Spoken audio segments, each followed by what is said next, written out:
Terkait banyaknya sapi yang terpapar virus mulut dan kuku, Kamis kemarin, Menteri Pertanian Syahrul Yassin Limpo lakukan pertemuan dengan 5 kepala daerah, kabupaten kota yang ada di Provinsi Aceh. Dalam pertemuan tersebut, Menteri menyebutkan daging sapi yang terpapar masih layak untuk dikonsumsi.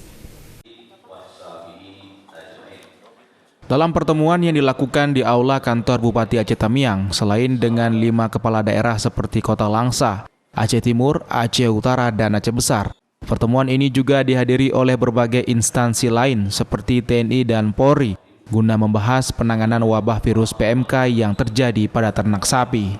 Dalam pernyataannya, Menteri Pertanian menyebutkan jika sejumlah sapi yang terpapar virus PMK tidak menular terhadap manusia. Untuk daging sapi yang terpapar virus PMK sendiri juga masih layak untuk dikonsumsi. Namun untuk bagian dalam seperti usus, jantung, dan hati tidak bisa lagi untuk dikonsumsi.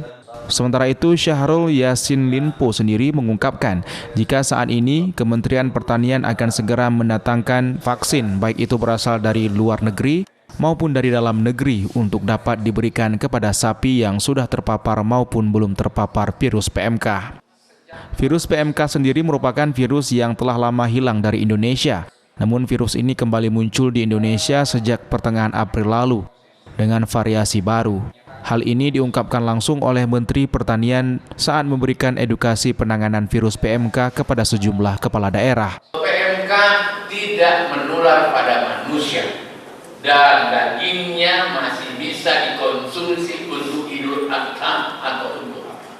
Yang tidak bisa dikonsumsi kalau memang sudah jelas terkontaminasi PMK hanya di sekitar mulut, karena di situ ada sariawan, ya, tidak boleh jorobannya, usus dan lain-lain dibuang, itu aja. Kemudian yang di kuku atau yang ada dimutasi, dibakar, yang lain masih layak dimakan.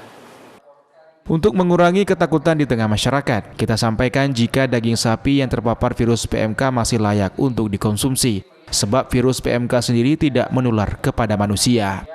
Dari Kabupaten Aceh Tamiang, Muhammad Alfi, iNews melaporkan.